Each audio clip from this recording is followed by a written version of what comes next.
श्रीकृष्णाय वयं नुमः। श्रीसीतानाथसमारम्भां श्रीरामानन्दार्यमध्यमाम् अस्मदाचार्यपर्यन्तां वन्दे गुरुपरम्पराम्। श्रीराम राम रघुनन्दन राम राम, श्रीराम राम भरताग्रज राम राम, श्रीराम राम रणकर्कश राम राम, श्रीराम राम शरणं भव राम राम। लोकाभिरामं रणरङ्गधीरं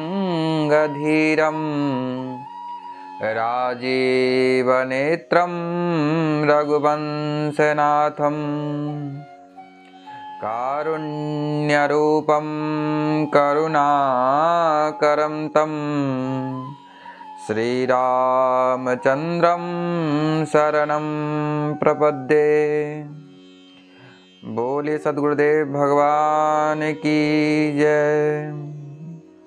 भागवत महापुराण की जय। विगत दिवस हम लोगों ने भागवत के महात्म्य में धुंधकारी की मृत्यु के उपरांत धुंधकारी ने अनेक योनियां को ग्रहण किया और अपने भ्राता श्री गोकर्ण जी के समक्ष में उपस्थित हुए और गोकर्ण जी ने गायत्री मंत्र से जल को अभिमंत्रित करके उस प्रेत पे मारा और उसके बाद वह प्रेत बोल पड़ा, अहम भ्राता त्वदीयोऽस्मि धुंधकारीति नामता, स्वकीयेनैव दोषेण ब्रह्मत्वं नाशितं मया। भैया, मैं तो तुम्हारा ही भाई धुंधकारी हूँ।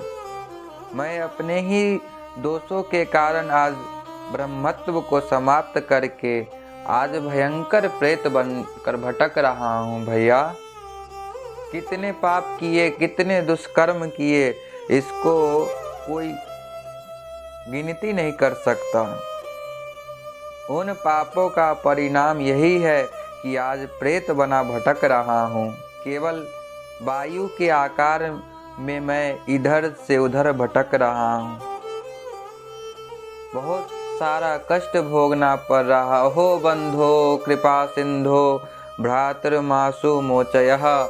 भैया, आप तो साक्षात करुणामयी कृपामयी है, मुझ पर अनुग्रह कीजिए, मुझे इस भयंकर पीड़ा से मुक्त करिए। श्री गोकर्ण जी ने अपने भाई को इस विकलता और पीड़ा को देखकर बोले, भैया, मुझे जब आपके बारे में पता चला तो मैंने गया जी में आपका विधिवत श्राद्ध कर दिया और तत्कथैव नैव मुक्तस्मि। फिर भी आपकी मुक्ति क्यों नहीं हुई? धुंधकारी बोला, गया जी में एक नहीं, आप तो 100 पिंडदान भी कर दोगे तो भी कुछ नहीं होगा। गया श्राद्धे सतेनापि मुक्तिर्मे न भविष्यति। 1-2 श्राद्ध की बात छोड़ दीजिए, 100 श्राद्ध भी आप मेरा कर दे वहाँ पे तो भी उद्धार नहीं होने वाला है, क्योंकि मैं छोटा मोटा प्रेत नहीं हूँ। प्रथम श्रेणी का, उच्च श्रेणी का प्रेत हूँ।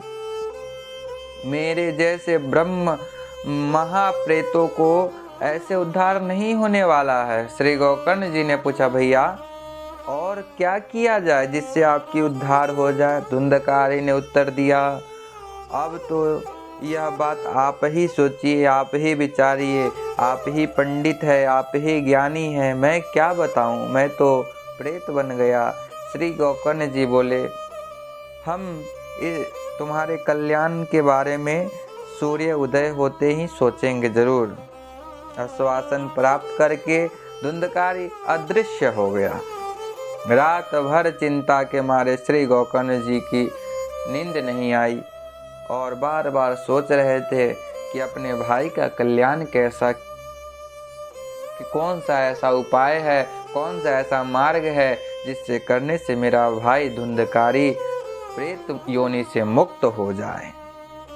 प्रातः काल हुआ, वैसे ब्राह्मणों को बुला करके परामर्श लिया।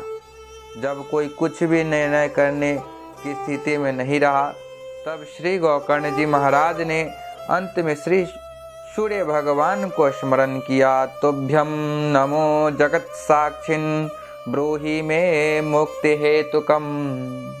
हे जगत के साक्षी, हे साक्षात नारायण, हे प्रभु, कृपा करके आप ही बताइए मेरे भाई का उद्धार कैसे होगा। प्रार्थना सुनते ही सूर्य भगवान ने दिव्य वाणी से आश्वासन दिया। श्रीमद्भागवतान् मुक्ति सप्ताहं वाचनम कुरु। प्रिय गोकर्ण जी, जाओ अपने भाई को श्रीमद्भागवत संहिता का सप्ताह विधि से श्रवण कराओ। निश्चित रूप से ही वह मुक्ति को प्राप्त करेगा। सुनते ही श्री गोकर्ण जी गदगद हो गए और श्री गोकर्ण जी ने आषाढ़ मास में दिव्य भाव श्रीमद् भागवत कथा का आयोजन किया। लोगों को पता चला तो सब दौड़ पड़े। वैष्णवम ब्राह्मणम मुख्यम श्रोतारम परिकल्पयः स। उसी समय धुंधकारी भी एक 7 गांठ के बास में आकर बैठ गया। उस जन समुदाय के बीच में श्री गोकर्ण जी ने व्यास पीठ पर विराजमान होकर के कथा प्रारंभ कर दी। जैसे ही प्रथम दिन की कथा संपन्न हुई, उस बांस की प्रथम गांठ चटक से आवाज कर गई, क्योंकि धुंधकारी उसी बांस के भीतर प्रविष्ट होकर के वायु रूप में कथा अमृत का पान कर रहा था। एक एक करके एक एक ग्रंथि गांठें चटकती हुई गई और एवं सप्ति दिनश्चैव सप्त ग्रंथिन विभेदनम। 7 दिन में उस बांस की 7 गांठें चटक गई। उसके अंतोगतवा दिव्य रूप धरो जातस तुलसीदा मंडितः पीतवासा घनश्यामो मुकटी कुंडलान्वितः। 7 दिन का भागवत सप्ताह संपन्न होते ही एक दिव्य पुरुष उस 7 गांठ के बांस से प्रकट हो गया और गोकर्ण जी को प्रणाम करने लगा। गोकर्ण जी ने पूछा, कौन हो भैया आप? मंद मंद मुस्कुराता हुआ वह दिव्य पुरुष बोला, भैया आपने मुझे नहीं पहचाना, मैं आपका भाई वही धुंधकारी हूँ। उस दिव्यता को श्री गोकर्ण जी देखते रह गए। हाथ जोड़कर श्री गोकर्ण जी के सम्मुख धुंधकारी ने भागवत की बड़ी सुंदर महिमा गाई। धन्या भागवती वार्ता प्रेत पीड़ा विनाशिनी सप्ताहोपि तथा धन्यः कृष्णलोक फलप्रदः। धन्य है भागवत की कथा जिसने मुझ जैसे पतित प्रेत आत्मा को भी परम पुनीत बना दिया। अरे सब प्रकार के पापों को भस्म करने वाली इस कथा में भला कौन अवगाहन नहीं करना चाहेगा। यह शरीर जो नाशवान है, प्रातः जो भोजन करते हैं वह शाम तक बुझ जाता है। ऐसे अन्न से बनी हुई यह काया कितने दिन तक टिकेगी? ऐसी अनित्य काया को पाकर जो नित्य शाश्वत परम तत्व को जान ले, उसी मानव की मानवता सार्थक है। अन्यथा बुदबुदा इव तोयेषु मस्का इव जंतुषु। पानी में बुलबुला पैदा हुआ और जाकर के क्या हुआ? फूट गया। उसी प्रकार से जब तुम मानव शरीर पा करके भी भगवान का नाम नहीं लोगे तो तुम वही बुलबुले के समान, उस बुदबुदे के समान हो, उगोगे और फिर फूट जाओगे। उसका तुम्हारा कोई अस्तित्व नहीं रह जाएगा। मच्छर पैदा हुए और मर गए, ऐसे ही आप मानव शरीर पा करके खाने पीने और सोने में ही समय समाप्त करके चले जाओगे तो उसमें और हम में क्या अंतर रह जाएगा बताओ। भगवान की यह मंगलमयी कथा संसार के समस्त प्रकार के पापियों के लिए प्रक्षालन के कार्य करती है। कथा मंदाकिनी में स्नान करते ही जीव के संपूर्ण पाप धुल जाते। संसार कर्दमाले प्रक्षालन पटियायसी, सारे संसार की कीचड़ धुल जाता है। और भयंकर गर्मी पड़ रही हो, लंबी यात्रा करके पसीने से आपका शरीर लथपथ हो रहा हो, धूल मिट्टी पूरे शरीर में लगी हो, लेकिन गंगा मैया में जैसे ही आप गोता मारोगे गर्मी का पता ही नहीं चलेगा। कहाँ भांग गई, कहाँ धूल गया, कहाँ मिट्टी गई, सारी धुल जाती है, देह चमकने लगता। उसी प्रकार से जीव के मन का ताप और मैल दोनों ही भागवती ज्ञान गंगा में गोता लगाने से ही धुल जाता है। धुंधकारी जी भागवत की महिमा गा ही रहे थे कि इतने में एक दिव्य अलौकिक विमान आकाश मंडल से सीधा प्रकट हो गया और विमान से भगवान के दिव्य पार्षद नीचे उतर गए। धुंधकारी को भगवत धाम ले जाने के लिए आए तो धुंधकारी सबको प्रणाम करके अपने भ्राता श्री गोकर्ण जी को साष्टांग दंडवत करते हुए विमान में बैठ गए। गोकर्ण जी ने भगवत पार्षदों से पूछा, अत्रैव बहवः सन्ति श्रोतारो मम निर्मला, आनीतानि विमानानि न तेषां युगपत् कुतः। यहाँ हजारों श्रोताओं ने बराबर कथामृत पान किया है, तो आपने सबके लिए विमान प्रकट क्यों नहीं किया? यहाँ पर आपने जितने भी श्रोता हैं सबके लिए विमान लेकर के आना चाहिए, एक ही विमान क्यों लाए? प्रश्न यहाँ सभी पूछ रहे हैं। भगवान के पार्षदों ने कहा, भैया गोकर्ण, श्रवणस्य विभेदेन फल भेदोत्र संस्थितः, श्रवणम तो कृतम सर्वैर न तथा मननम कृतम। कथा तो सभी ने सुनी है, परंतु मनन पूर्वक जो कथामृत का पान करना चाहिए वह केवल श्री धुंधकारी जी ने किया है। कुछ लोग समय पास करने के लिए कथा श्रवण करते हैं, तो कुछ लोग भगवान के दर्शन करने के लिए कथा को श्रवण करते हैं, कोई व्यवहार निभाने के लिए कथा में आ जाते हैं। परंतु वास्तव में जो आत्म कल्याण की भावना से कथा अमृत पान करते हैं, निश्चित रूप से उनका कल्याण होता है। पर वह भावना तो केवल धुंधकारी में थी। मान लो कि अगर बुखार लगा हुआ हो तो अगर डॉक्टर साहब के पास जाएं और उसके बाद में डॉक्टर साहब ने जो दवा दिया है उसको जब आप खाएंगे तभी कल्याण होने वाला है। अगर डॉक्टर साहब ने दवा दिया और उस दवा को पैकेट को आप खोलो ही ना और देखते देखते ही रहो कि दवा तो आ गया, अब तो हम स्वस्थ हो जाएंगे, तो आपकी बुखार भी मिटने वाली भी नहीं है और दवा भी खत्म होने वाला नहीं है। उसी प्रकार से जब आप अपने जग कल्याण के लिए, अपने लोक कल्याण के लिए अगर कथा के शब्दों पर मनन करेंगे तो कथा अवश्य ही आपको तारेगी। सब पार्षद विमान को लेकर धुंधकारी के साथ चले गए, पर सभी श्रोता उदास हो गए। श्री गोकर्ण जी बोले, चिंता मत करो तुम सब, ऐसा कथा फिर से आयोजन किया जाएगा। अब की बार भगवान के पार्षद के साथ हम सारे गांव वासी चलेंगे। अब की बार कथा का आयोजन फिर किया जाएगा। श्रावण मास में पुनः एक भव्य आयोजन किया गया।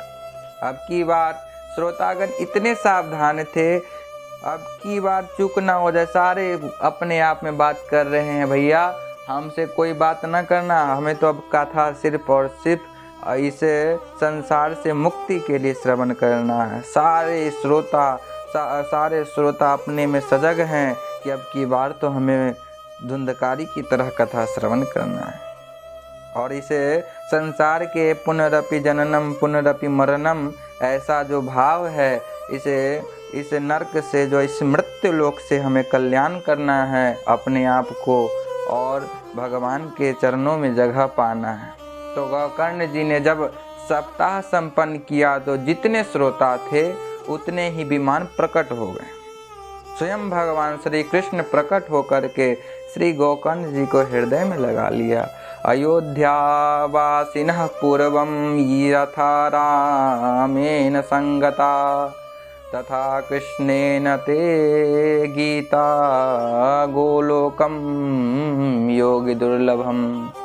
जैसे श्री राघवेंद्र सरकार के साथ समस्त अवधपुरी वासियों अपने परम धाम को प्रस्थान किए थे, ऐसे ही आज श्री गोकर्ण जी के साथ श्रोता समुदाय भगवान के परम पद को प्राप्त किए हैं।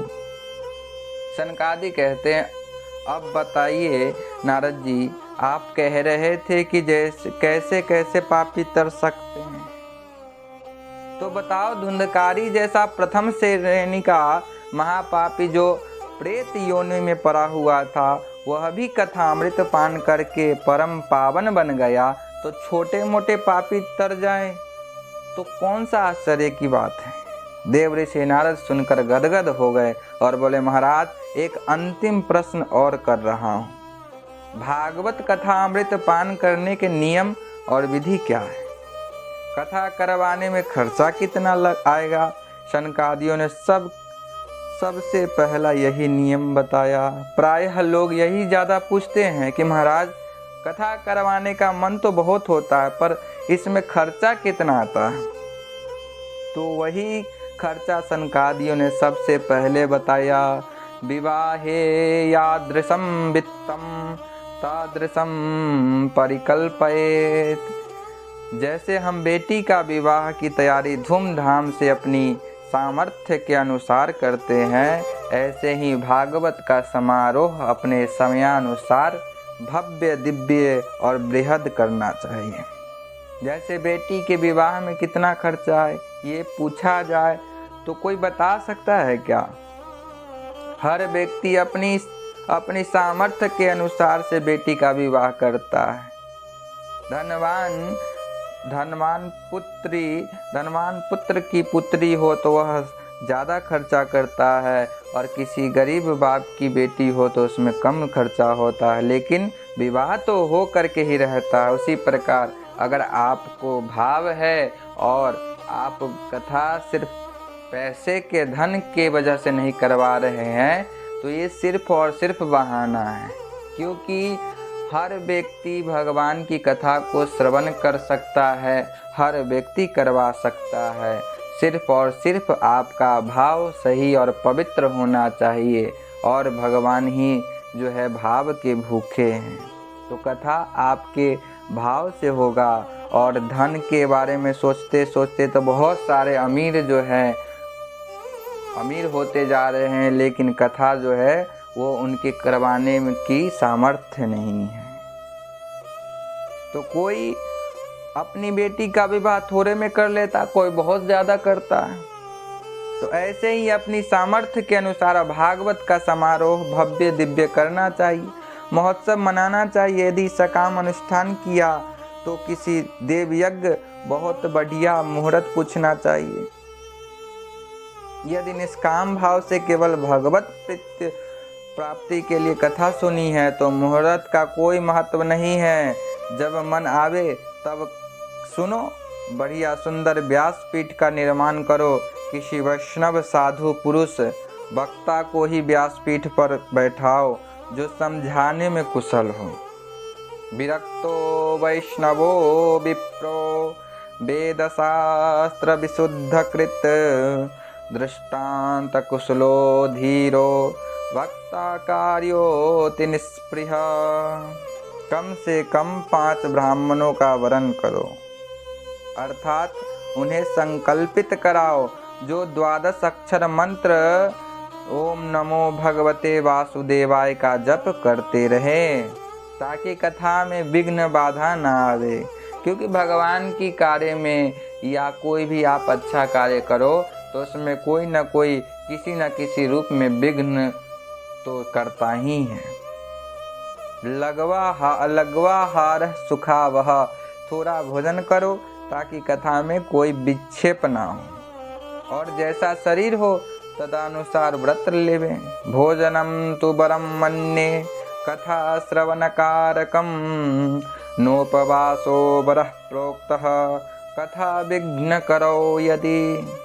उपवास रखने से कथा में यदि कोई बाधा उत्पन्न होती है तो उपवास की कोई आवश्यकताएं नहीं है।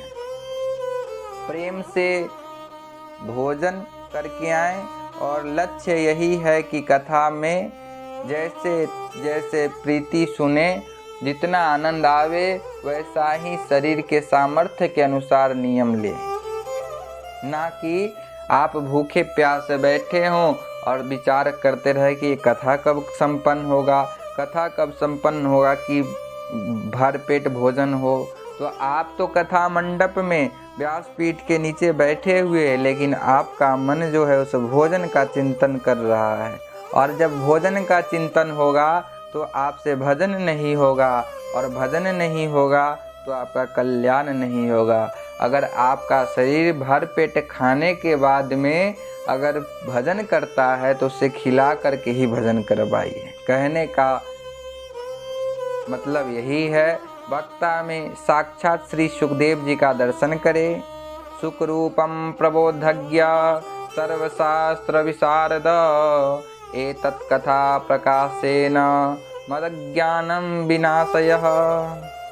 इस भावना से श्री शुक रूप व्यासपीठ पर पूजन करें, और कथा के समापन में श्रोता समुदाय को खूब नाम संकीर्तन करें। जब नाम संकीर्तन की बात कही तो नारद जी ने अपनी बीना को संभाल लिया, और जितने श्रोता समुदाय बैठे हुए थे, भक्तजन थे, वे अपनी योग्यता अनुसार संकीर्तन में भाग लेने लग गए। प्रहलाद जी महाराज ताली बजाने लगे, उद्धव जी ने मंजीरा संभाल लिया, और श्री देव ऋषि नारद जी ने बीना पर मालकोष रख दिया, और अर्जुन बड़े भारी संगीताचार्य हैं, उन्होंने उसी राग रांगनी में आलाप करना प्रारंभ कर दिया। पर बिना ताल के राग अधूरा सा ही है। तो देवराज इंद्र ने मृदंग पर थाप देना प्रारंभ कर दिया, और सनकादि बीच में ही जय हो बलिहारी, जय हो बलिहारी, जय हो बलिहारी कहकर संगीतकारों का उत्साह वर्धन करते हुए प्रारंभ कर दिया। कही सुनही अनुमोदन करही, श्री सनकादि मुनि सबका अनुमोदन कर रहे हैं। उसी क्षण सभी श्रोताओं के मध्य व्यास नंदन भगवान श्री सुखदेव भगवान प्रकट हो गए, और वही श्रीमद् भागवत के श्लोकों को अपने मधुर कंठ से गुनगुनाते हुए आनंद में झूमने लगे। अद्भुत अलौकिक संकीर्तन होने लगा। आइए हम लोग भी वही श्लोक का गान करते हैं। प्रहलादस्तालधारी तरल गतितया चोद्धव कांस्यधारी, वीणाधारी सुरर्षीश्वर कुशलतया, राग कर्तोर्जुनोर्भूत, इंद्रो बादिन मृदग जय जय सुकरा, कीर्तने ते कुमारः, यत्राग्रे भावभक्ता सरसरचनया व्यासपुत्रो बभूवः। बोलिए श्री सुखदेव भगवान की जय। तो श्री सुखदेव भगवान आए और इतना सुंदर और रसमयी जो है भागवत जी के श्लोक का गायन करने लगे। सारे श्रोता नृत्य करने लगे, भगवान के स्वरूप का दर्शन करने लगे। संगीत के 3 अंग हैं, गायन, वादन और नृत्य। गायन वादन करने वाले तो महापुरुष बहुत दिख रहे हैं, पर नाचने वाला कोई नजर नहीं आता। तो उस कमी को पूर्ण करने के लिए भक्ति महारानी अपने दोनों पुत्रों का हाथ पकड़ के संत समुदाय के बीच प्रकट हो गई और ताता थई आकार के भाव में डूबकर नृत्य करने लगी। नर्तम मध्य त्रिकमेव तत्र। हरिद्वार में गंगा के आनंद तट पर अलौकिक संकीर्तन प्रारंभ हो गया और ताली बजा रहे हैं। कोई नाच रहा है तो कोई बीना बजा रहा है, कोई मजीरा बजा रहा है, कोई अपने मधुर कंठ से आलाप कर रहा है, जय हो बलिहारी, जय हो बलिहारी। कोई मृदंग पर थाप मार रहा है। समस्त श्रोता समुदाय, संत समुदाय, भक्त समुदाय झूम झूम कर संकीर्तन में नाच रहे हैं और गा रहे हैं। तो आइए हम सब भी अपने मन को भगवान के इस मंगलमयी नाम संकीर्तन में समर्पित करते हैं। जय राधे गोविंदा, मन रट ले प्रभु का प्यारा नाम है। जय राधे गोविंदा, मन रट ले प्रभु का प्यारा नाम है।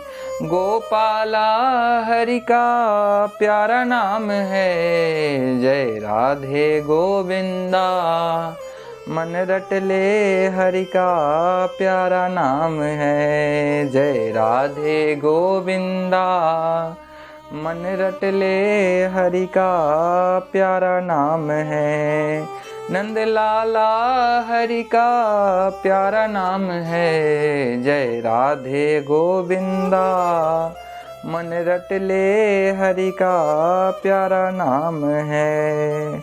इसी के साथ भगवान की परम कृपा के फलस्वरूप आज हम लोगों ने भागवत जी के प्रथम दिवस की कथा को विराम दिया है। ऐसे ही भगवान से आप सभी प्रार्थना करें कि कथा निरंतर चलता रहे और भगवान ऐसे ही सत्संग का लाभ देते रहे, क्योंकि भगवान के ही ज्ञान के अनुसार भगवान ही बुलवाते हैं। वक्ता और श्रोता क्या है? वक्ता तो मानो भगवान का शंख है, जब वह फूंक मारते हैं तभी वो बजता है, अन्यथा हमारे बस में इतना सामर्थ्य नहीं है कि उस परम पिता परमेश्वर के गुणों का गान कर सकते हैं। वो प्रेम से बोलना पड़ेगा, राधे राधे।